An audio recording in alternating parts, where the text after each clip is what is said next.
안녕하십니까. 바로본 TV 옹부지면의 김승재입니다. 지난주 연합뉴스TV에선 정점으로 치닫고 있는 국내 코로나19 확산 소식과 함께 여야 대선 후보들의 움직임, 그리고 우크라이나 사태 등 국내의 뉴스를 발빠르게 전해드렸습니다. 오늘 연합뉴스TV를 말한다에선 뉴스워치와 뉴스포커스, 일요 와이드를 중심으로 이민주 시청자 평가원이 모니터링한 내용을 들어보시겠습니다.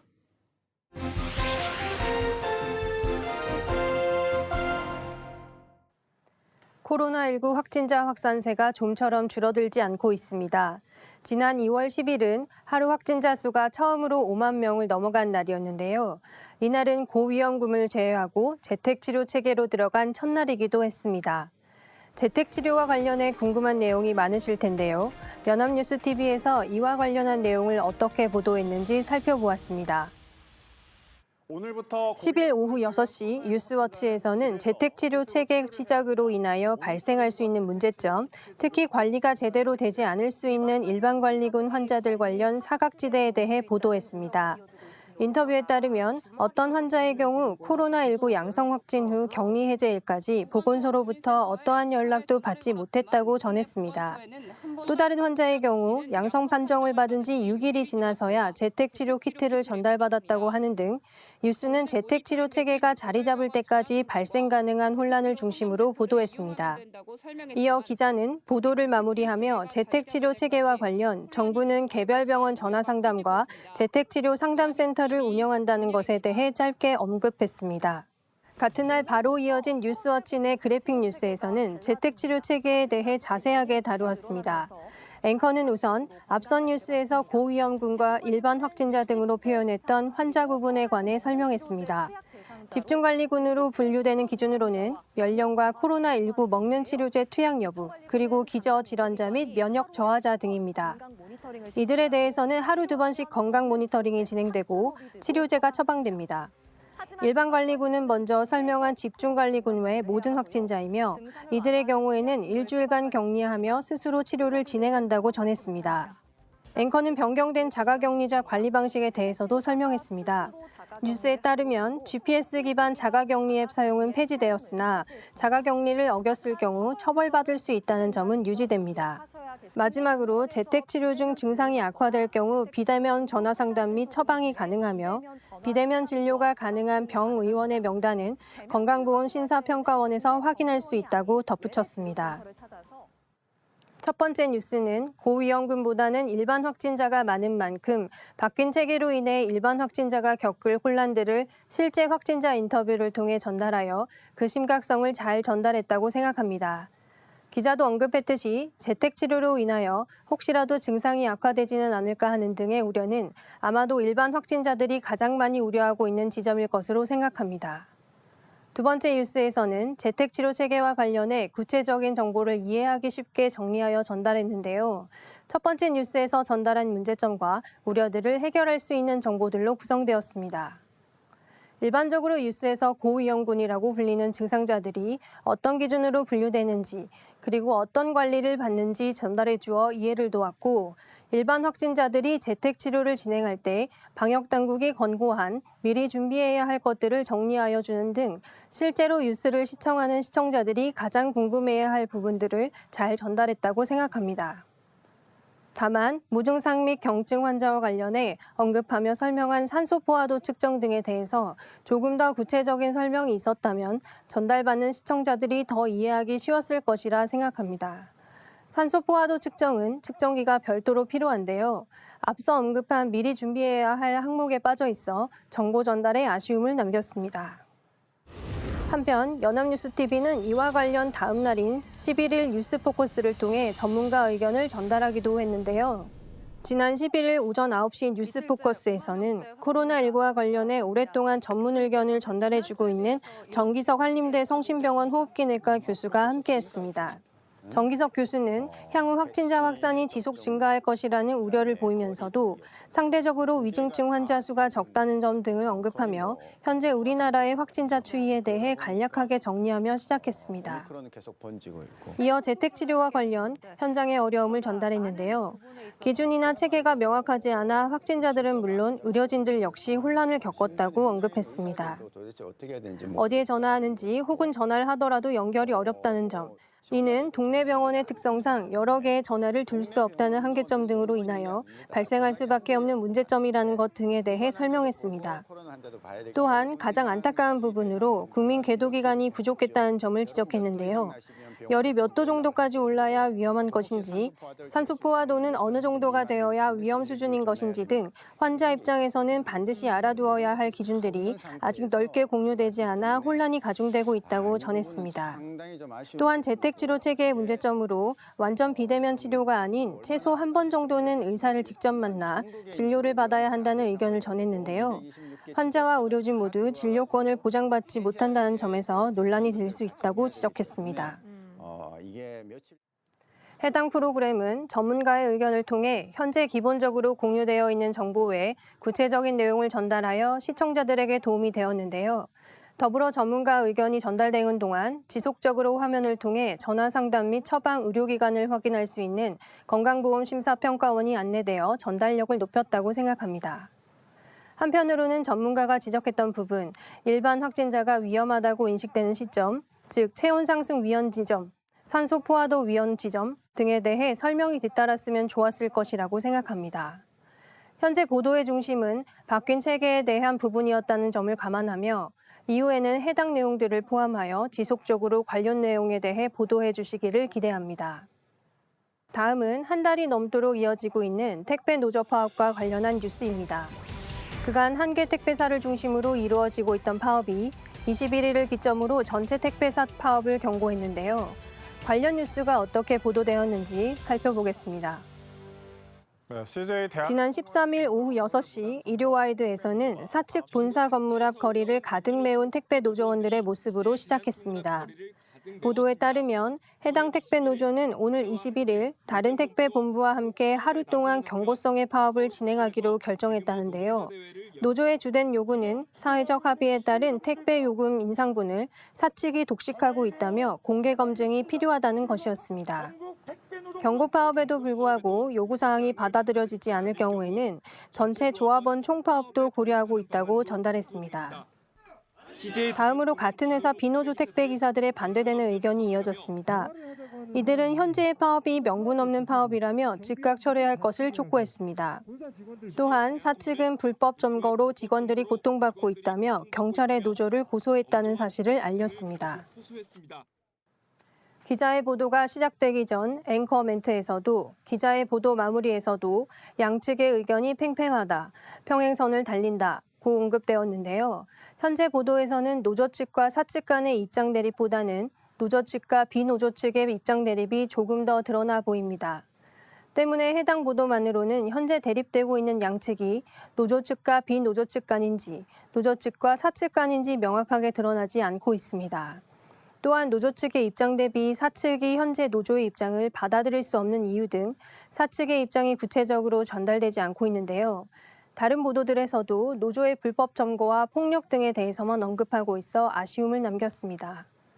해당 노조가 예고한 대로 총파업이 진행된다면 국민들이 가지게 될 피해가 상상 이상일 것입니다. 노조 측과 사측이 실제로 대립각을 세우고 있는 부분이 무엇인지 좀 더 명확하게 전달할 필요가 있다고 생각합니다. 특히 양측 모두 강조하고 있는 사회적 합의가 무엇인지 전달할 필요가 있는데요. 한 달 넘게 지속되고 있는 파업으로 사회적 합의에 대한 내용이 일부 국민들에게는 익숙할 수 있겠으나 파업 시작 이후 해당 뉴스가 비중 있게 다루어진 건 역시 한 달 만으로 다시 한번 파업의 구체적인 내용을 전달할 필요가 있을 것으로 보입니다. 노조의 파업이 쉽게 끝나지 않을 것으로 보입니다.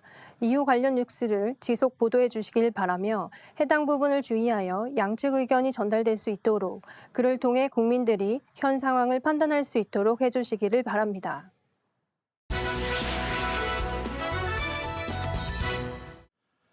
네, 이번 시간은 주말에 방영되는 제작 프로그램을 대학생의 시선으로 분석 및 평가해보는 캠퍼스 TV 리포트입니다. 이번 주에는 동아방송예술대학교 방송보도제작과의 김미애 학생과 함께하겠습니다. 어서 오십시오. 안녕하세요. 예, 반갑습니다. 자, 미애 학생은 지난주 어떤 프로그램 모니터했습니까? 네, 저는 매주 토요일 오후 9시 30분에 방송되는 탐사보도 뉴스프리즘을 모니터했습니다.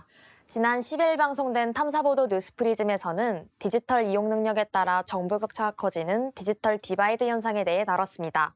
그럼 자세한 모니터링 내용 지금부터 전해드리겠습니다.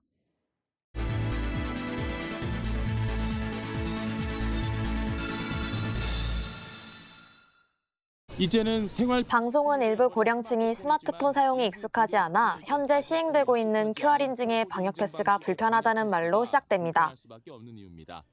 일부 고령층들은 방역 패스 QR 인증 시 스마트폰 사용이 어려워 무엇을 눌러야 할지 모르는 불편함을 겪고 있다는데요. 이러한 이유로 QR 인증 대신 수기로 수립자 명부를 작성할 때도 있다고 합니다.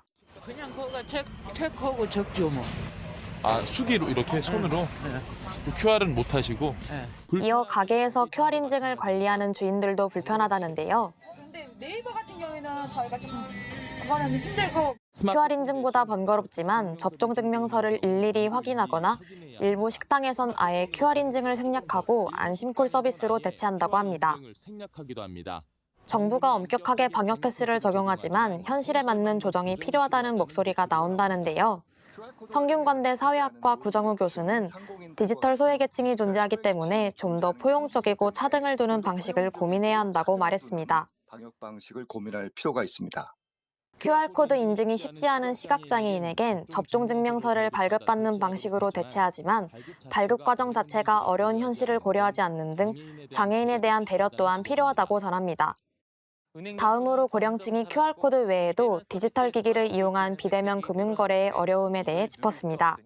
박탈감마저 느껴집니다. 서울 구로구에 거주하는 이희숙 할머니는 자녀와 은행원들이 스마트폰에 은행 앱을 설치해 주었지만 복잡하고 사용법이 어려워 간단한 금융거래를 할 때에도 여전히 은행을 방문한다고 합니다. LG 에너지솔루션 공모주 청약 열기가 뜨거웠던 지난달 18일, 증권사 앞에 줄을 선 사람들은 대부분 고령층이었다고 합니다. 한국은행이 조사한 모바일 뱅킹 이용 실태 결과 금융앱을 사용하는 60대는 10명 중 4명이 되지 않고 70대 이상에서는 10명 중 1명 정도라는데요. 근 10년 사이 모든 금융사 점포수가 감소했는데 특히 40, 50개씩 감소하던 일반은행은 재작년 300개 가까이 줄고 특수은행도 감소폭이 5배 넘게 늘었다고 합니다. 고령층의 반발에 은행들은 일부 점포 폐쇄 계획은 철회하고 고령층 맞춤 금융 서비스를 제공하기로 했다는데요.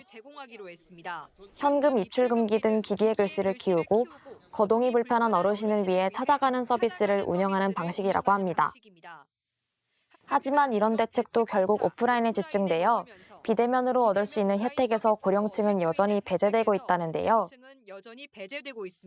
금융사는 점포 운영 비용이 들지 않는 만큼 비대면 금융 서비스를 이용하는 고객에게 금리 우대 등 금전적 혜택을 제공하고 있는데 지점 창구를 이용하는 대부분의 고령층은 혜택을 받지 못한다고 전합니다.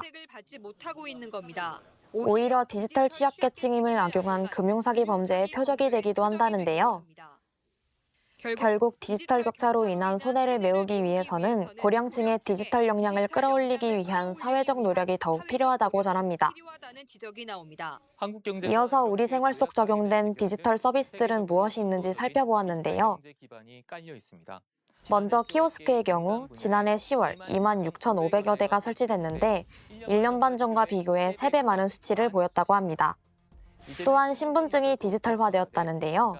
현행 플라스틱 운전면허증과 동일한 법적 효력을 갖는 모바일 운전면허증은 지난달 27일부터 시범 발급되었다고 합니다. 군대에서도 종이 휴가증이 사라지고 모바일 신분증이 도입됐다는데요. 스마트폰에 앱을 다운로드 받은 뒤 본인 인증을 하면 신분증, 휴가증, 복무 확인서 등 다양한 증명서를 손쉽게 발급받을 수 있다고 합니다. 하지만 이런 디지털 문화의 발달은 필연적으로 디지털 격차와 소외 현상을 불러일으킨다고 하는데요. 디지털 문화는 누군가에게는 간편하고 편리한 제도일 수 있지만 또 다른 누군가를 소외시킬 수밖에 없다는 점에서 씁쓸하게 느껴졌습니다. 마지막으로 디지털 격차를 줄이기 위한 대선 후보들의 공약 경쟁을 살펴보았습니다. 민주당 이재명 후보는 디지털 전환에 135조 원을 투입하겠다고 밝혔고 대전환 시대에 도약의 기회를 만드는 첫걸음이다. 국민의힘 윤석열 후보는 디지털 플랫폼 정부를 내걸었다고 합니다. 빅데이터에 기반한 국민 맞춤형 서비스 정부라고 할 수 있습니다. 고령층과 같은 디지털 소외계층을 향한 구애에도 불이 붙었다는데요. 이재명 후보는 지역별로 디지털 기본 역량센터를 설치하고 윤석열 후보는 디지털 문제 해결을 위한 디지털 가이드 채용을 내세웠다고 합니다. 당 차원에서도 정책적 뒷받침에 나섰다는데요. 민주당은 디지털 양극화 완화를 위한 디지털 포용법을 발의해 공청회까지 마쳤다고 합니다. 더불어민주당 강병원 의원은 취약계층이 디지털에 보다 원활하게 접근할 수 있도록 도와주는 정책이 필요한데 그것이 디지털 포용법이라고 전합니다. 그것이 바로 이 디지털 포용법입니다. 국민의힘은 키오스크 표준화를 추진해 고령층과 장애인의 디지털 접근성을 높인다는 계획이라는데요.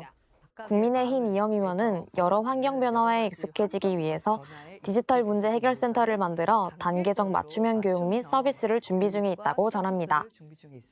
디지털 문명의 편리한 혜택을 국민 모두가 누릴 수 없고 특히 정보 격차로 겪는 피해가 삶 절반으로 확대될 수도 있다는데요.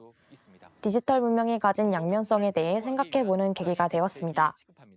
배우고 싶은 의지는 있지만 교육의 기회를 찾지 못해 벌어지는 고령층의 소외감은 없어져야 한다는 말로 방송은 마무리됩니다. 뉴스 프리즘은 여기까지입니다. 시청해주신 여러분 고맙습니다. 네, 모니터 내용 잘 봤습니다. 주변을 봐도 이 키오스크를 이용할 때 어려워하시는 어르신들을 좀 많이 볼 수 있잖아요. 그러니까 미애 학생 봤을 땐 이런 상황에 대해서 어떤 게 좀 필요하다고 생각하시나요?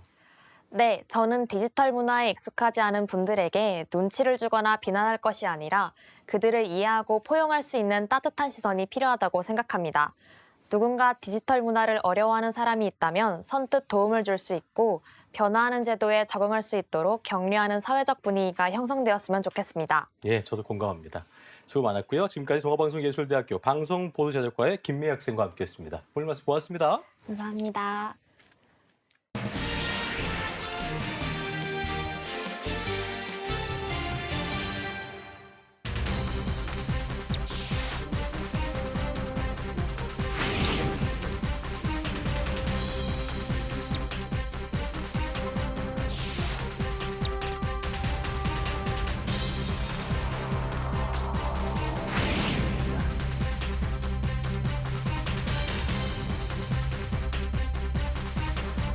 하루에 한 번씩 전화를 드리는 방식에서 벗어나서 기본적으로는 집에서 스스로 관리를 하는 그런 방식이 되겠습니다.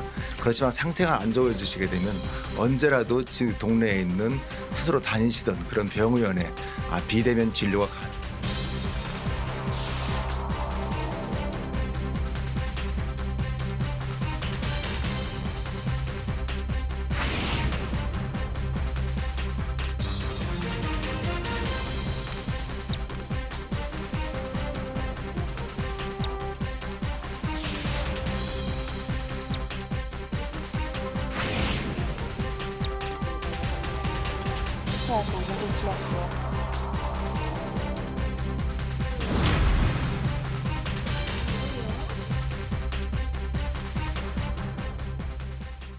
네, 오미크론 변이 확산으로 국내 코로나19 신규 확진자 수가 연일 최다 기록을 경신하자 새로운 방역 체계가 도입됐습니다.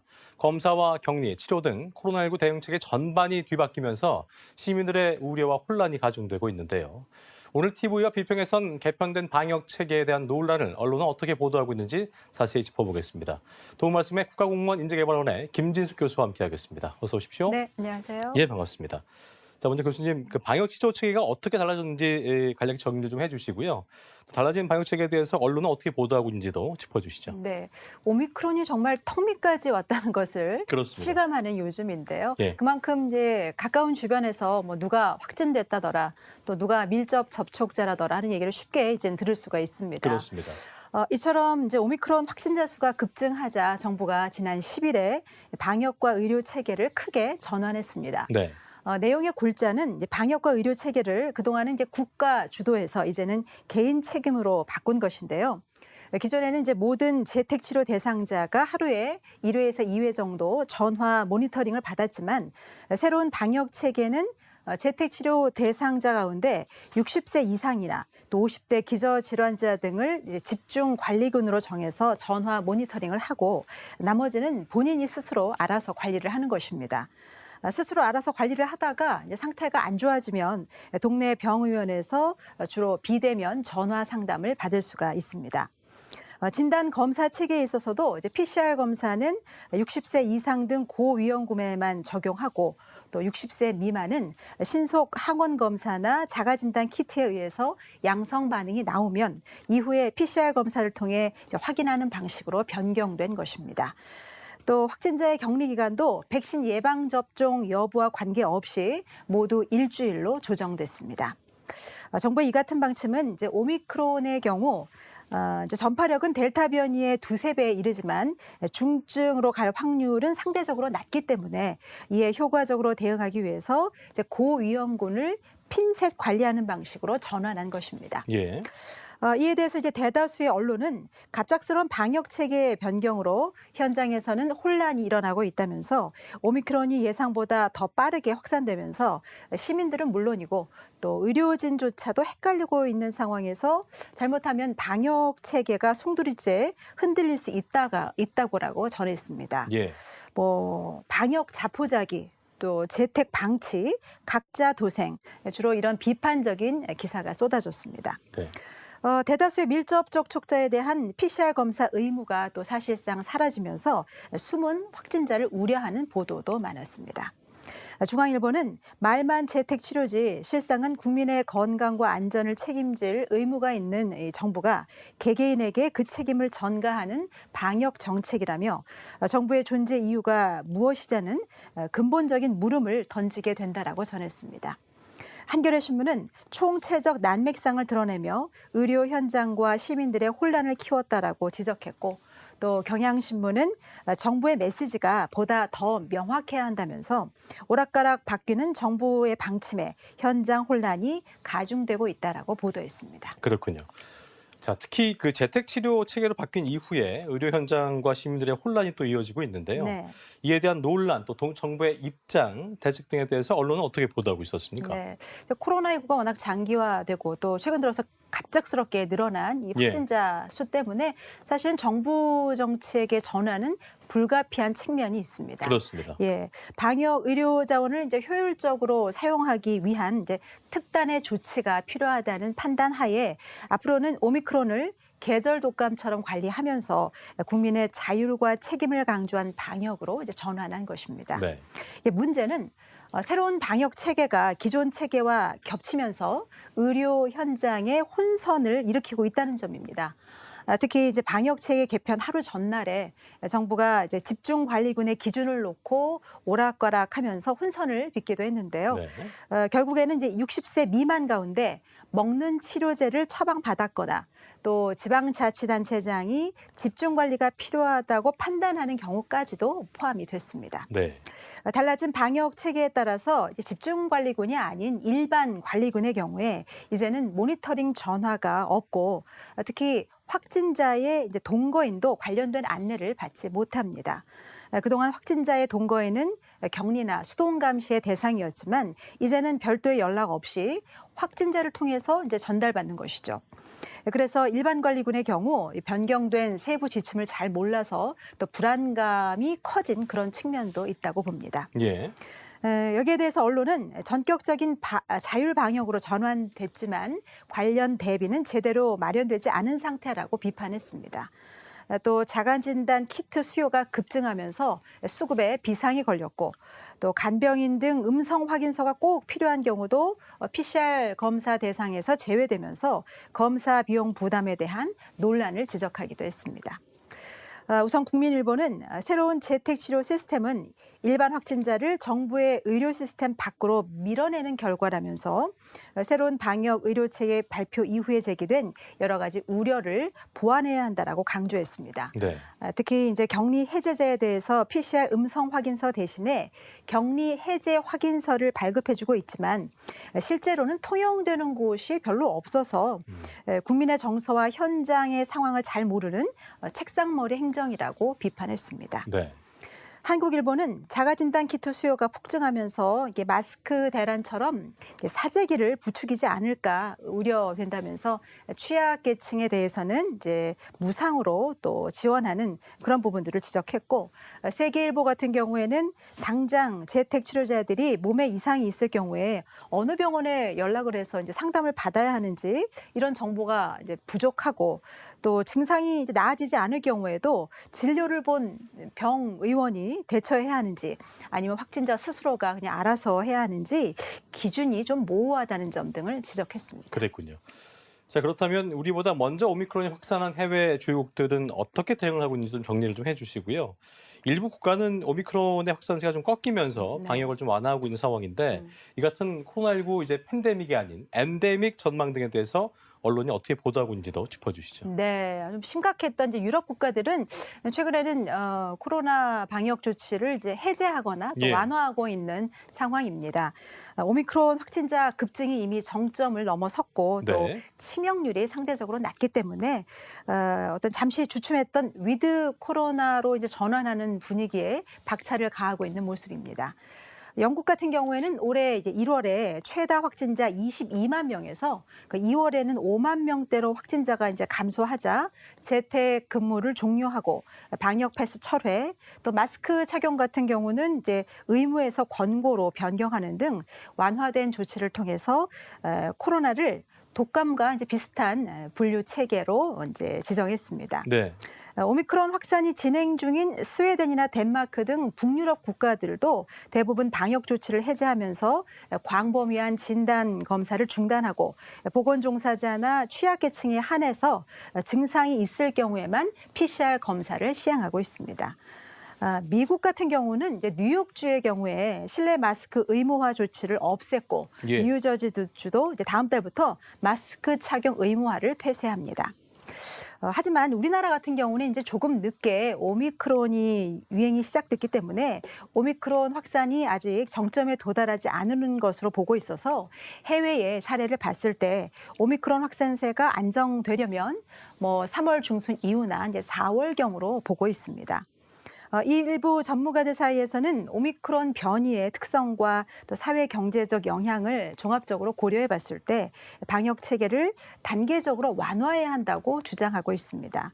지속적인 방역 제한은 일상 회복을 늦출 수 있고 또 국민의 피로도가 워낙 누적돼 있는 상태이기 때문에 방역 강화로 인해서 어떤 사회 경제적인 있을 수 있는 피해가 또 코로나로 인한 피해보다 더 클 수 있다는 그런 판단이라고 보여집니다. 예.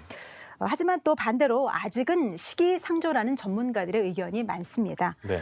오미크론이 유행의 정점을 지나서 하향세로 완전히 돌아선 것을 확인하고 또 새로운 코로나 변이 바이러스가 출현하지 않아야 방역 해제나 완화가 가능하다는 의견입니다. 특히나 이제 마스크 착용 해제 같은 이제 극적인 변화는 무리라는 의견이 다수를 이루고 있습니다. 예. 우리나라 같은 경우는 또 유럽과는 또 달라서 또 고령층이나 취약계층이 수도권에 많이 몰려 있는 데다가 오미크론 하루 확진자 수가 한 10만 명에서 20만 명으로 정점을 찍고 내려온다는 가정하에 어떤 그 현재 의료 대응 역량이 결코 여유롭지는 않기 때문에 방역 규제를 쉽게 풀 수 없다는 의견입니다. 그렇군요.